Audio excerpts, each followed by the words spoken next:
తాకట్లో ఉన్న మీ బంగారాన్ని విడిపించి ఆ రోజు ఆన్లైన్ రేటుకి కొంటాం. Sharma gold company.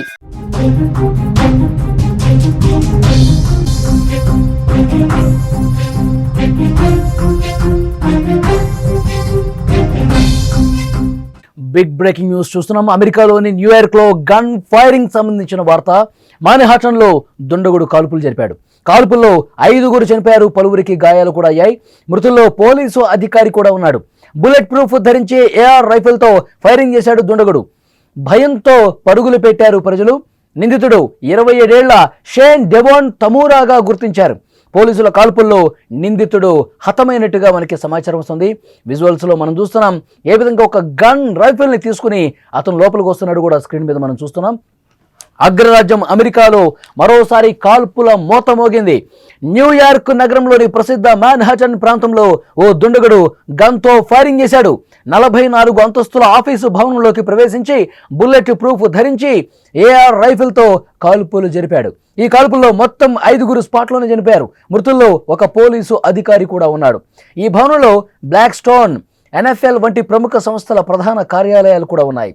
సోమవారం సాయంత్రం 6:30 సమయంలో ఈ ఘటన జరిగింది. నిందితుడు 27 సంవత్సరాల షేన్ డెవోన్ తమూరాగా గుర్తించారు. కాల్పుల అనంతరం అతడు కూడా చనిపోయాడు. తనకు తాను కాల్చుకున్నాడా లేదా పోలీసుల కాల్పుల్లో హతమయ్యాడా అనే దాని మీద క్లారిటీ రావాల్సిన అవసరం అయితే కనిపిస్తోంది. ఈ భీకర ఘటనతో ప్రజలంతా తీవ్ర భయాందోళనకు గురయ్యారు.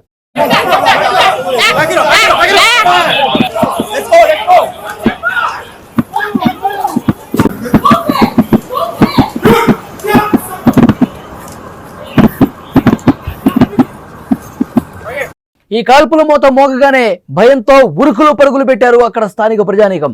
ఈ ఘటన జరిగిన వెంటనే ఫెడరల్ దర్యాప్తు సంస్థ అయిన FBI ఘటనా స్థలానికి చేరుకుంది. FBI డిప్యూటీ డైరెక్టర్ డాన్ బోంజినో తన బృందంతో కలిసి సంఘటన స్థలంలో క్రైమ్ సీన్ విచారణకు సహకరిస్తున్నట్టు చెప్పారు. ప్రస్తుతం దర్యాప్తు సంస్థలు నిందితుడి దాడి వెనుకున్న ఉద్దేశాన్ని, ఇతను ఒంటరిగా ఈ చర్యకు పాల్పడ్డా లేదా ఎవరైనా మద్దతు ఉందా, ఎవరితోనైనా కలిసి ఈ పని చేశాడా అనే కోణంలో లోతుగా పరిశీలిస్తున్న పరిస్థితుంది. విజువల్స్లో మీరు చూస్తున్నారు అతను AR రైఫిల్తో లోపలికి ఏ విధంగా ఎంటర్ అవుతున్నాడో కూడా అక్కడ మనకి చాలా స్పష్టంగా కనిపిస్తుంది. అక్కడ సీసీ ఫుటేజ్లో అతనికి సంబంధించినటువంటి దృశ్యాలు మొత్తం కూడా రికార్డ్ అయ్యాయి. లోపలికి ఏ విధంగా గన్తో వస్తున్నాడు, ఒక AR రైఫిల్తో ఎంత దర్జాగా ఒక బుల్లెట్ ప్రూఫ్ జాకెట్ వేసుకుని లోపలికి వస్తున్నటువంటి దృశ్యాలని మీరు స్క్రీన్ మీద చూస్తున్నారు. కాల్పులు జరుగుతున్నప్పుడు, కాల్పులు జరిగే సమయంలో అక్కడ పోలీసులు కూడా లోపలికి సంఘటన స్థలానికి చేరుకున్నాడు. ఆ కాల్పుల మోత కావచ్చు, అక్కడ స్థానిక ప్రజానీకం భయాందోళనకు గురయ్యి పరుగులు పెట్టడం కావచ్చు, అక్కడ ఉన్న ఒక ఉద్రిక్త పరిస్థితి కావచ్చు స్క్రీన్ మీద మళ్ళొక్కసారి మీకు చూపించే ప్రయత్నం చేస్తా.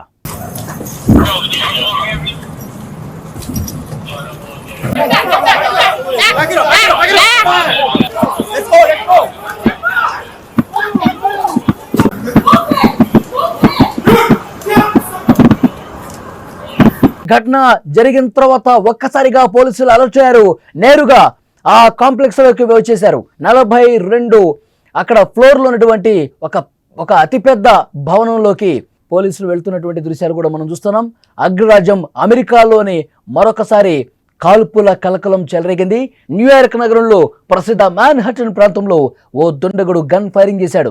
44 అంతస్తుల ఆఫీసు భవనంలోకి ప్రవేశించి బుల్లెట్ ప్రూఫ్ ధరించి AR రైఫిల్తో అతను కాల్పులు జరిపాడు. ఈ కాల్పుల్లో మొత్తం 5 కూడా స్పాట్లోనే చనిపోయారు.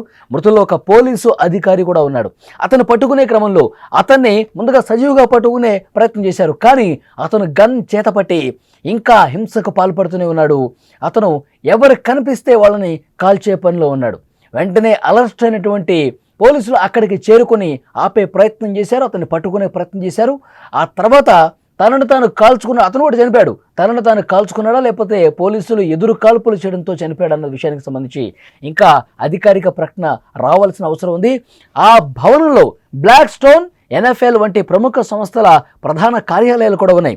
మరి ఆ ప్రధాన కార్యాలయాలని టార్గెట్ చేయడం కోసం అక్కడికి వెళ్ళాడా, లేదంటే గతంలో అతను వాటిలో ఏమన్నా పనిచేసినటువంటి పరిస్థితి ఉందా, ఎవరి మీద కోపం పెంచుకున్నాడా, అసలు దీనికి కారణం ఏంటి, ఎందుకు ఇంత పెద్ద ఎత్తున ఒక సైకోలాగా బిహేవ్ చేసి ఏఆర్ రైఫిల్ గన్తో లోపలికి చొరబడిన తర్వాత ఏకబిగిన కాల్పులు జరపడం, స్పాట్లో 5గురిని కాల్చి చంపేశారు. మరికొంతమంది తీవ్రంగా గాయాల పాలయ్యారు. వెంటనే పోలీసులకు సమాచారం వచ్చేసింది. అక్కడికి అంబులెన్స్ చేరుకుంది. పోలీసులు హుటాహుటిన ఆ భవనం లోపలికి వెళ్తున్నటువంటి దృశ్యాలు కూడా మనం కనిపిస్తోంది.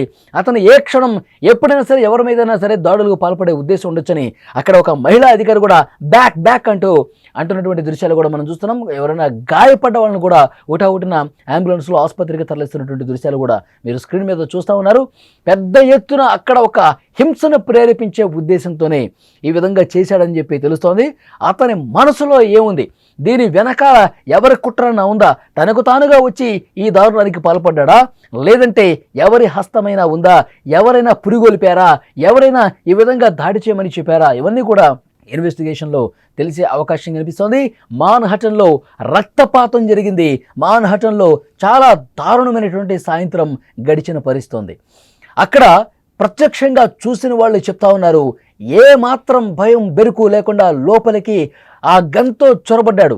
గన్తో లోపలికి వచ్చే క్రమంలో కూడా అడ్డుకున్న వాళ్ళని కూడా అతను బెదిరించినట్టుగా తెలుస్తుంది. గన్ను చూపెట్టి లోపలికి వచ్చి చాలా దారుణంగా అతను ఏదైతే ఒక మైండ్లో అనుకుని వచ్చాడో, ఎక్కడ ఎవరి మీద ఏ ఫ్లోర్లో కాల్పులు జరపాలి అన్న కూడా ప్లాన్ ప్రకారం వచ్చినట్టుగా తెలుస్తోంది. ఆ కాల్పుల్లో ఇప్పటి వరకు అందినటువంటి సమాచారం 5గురు స్పాట్లోనే చనిపోయారు. మరికొంతమంది తీవ్ర గాయాల పాలై ఆసుపత్రుల్లో చికిత్స పొందుతున్న పరిస్థితి. మాన్హటన్లో జరిగినటువంటి ఒక రక్త కాండకు సంబంధించినటువంటి వార్త ఇది. అతను లోపలికి వెళుతున్న దృశ్యాలు కూడా రికార్డ్ అయ్యాయి. వెంటనే పోలీసులు అప్రమత్తమయ్యారు. ఈ కాల్పుల విషయం తెలిసిన వెంటనే స్థానిక పోలీసులు అక్కడికి చేరుకున్నారు. ఘటనా స్థలాన్ని పరిశీలించారు. ఎదురు కాల్పుల్లోనే పోలీసులు కూడా కాల్పులు జరపడంతో అతను చనిపోయారని చెప్తున్నప్పుడు కూడా దీని మీద ఒక క్లారిటీ రావాల్సిన అవసరం ఉంది. అతనికి తనను తాను కాల్చుకున్నాడా, మొత్తం అతను గన్తో పేల్చి కొంతమందిని చంపిన తర్వాత అతనే కాల్చుకొని ఆత్మహత్య చేసుకున్నాడా, లేదంటే పోలీసులు కాల్పులు జరపడంతో అతడు చనిపోయాడా అనేది మరికొద్దిసేపట్లో తెలిసే అవకాశం కనిపిస్తుంది. సరిగ్గా సాయంత్రం 6:30 సమయంలో ఈ ఘటన జరిగింది. నిందితుడు 27 సంవత్సరాల షేన్ జవాన్ తమూరాగా గుర్తించారు. కాల్పుల అనంతరం అతడు కూడా చనిపోయాడు. అయితే ఇక్కడ మనం ఒక సీన్ ఒకసారి పరిశీలిస్తుంటే కనుక అతను లోపలికి వెళ్తున్నటువంటి దృశ్యం రికార్డ్ అయింది. అదే సీసీ ఫుటేజ్ దృశ్యం మీరు చూస్తూ ఉన్నారు. ఆ తర్వాత కొద్దిసేపటికే కేవలం 20 నిమిషాల వ్యవధిలోనే పోలీసులు అక్కడికి చేరుకున్నారు.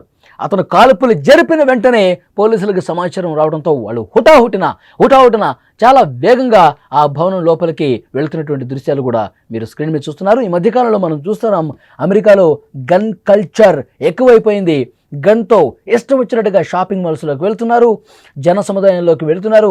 తమకు గిట్టని వాళ్ళు ఏదైనా ఉంటే వాళ్ళు పబ్లో ఉన్నారా, క్లబ్లో ఉన్నారా, షాపింగ్ మాల్లో ఉన్నారా చూసుకోకుండా ఇష్టం వచ్చినట్టుగా కాల్పులకి తెగబడి మారణ హోమాన్ని చేస్తున్నటువంటి పరిస్థితి ఉంది.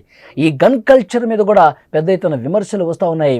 అమెరికాలో దీన్ని పూర్తిగా రూపుమాపే విధంగా ప్రత్యేక చట్టాలు తీసుకురావాలని చెప్పి కోరుతున్నటువంటి సిచ్యువేషన్ ఉంది.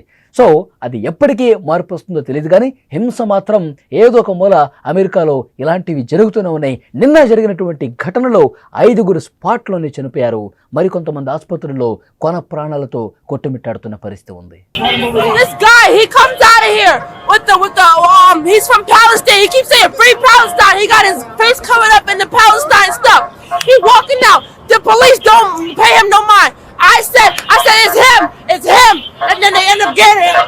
They got him and they put him to the ground and they got him.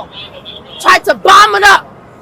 I don't know. He tried to bomb it up, and so did the lady. The lady that he came in there with, she left with a red bruise on her face though. She went down there.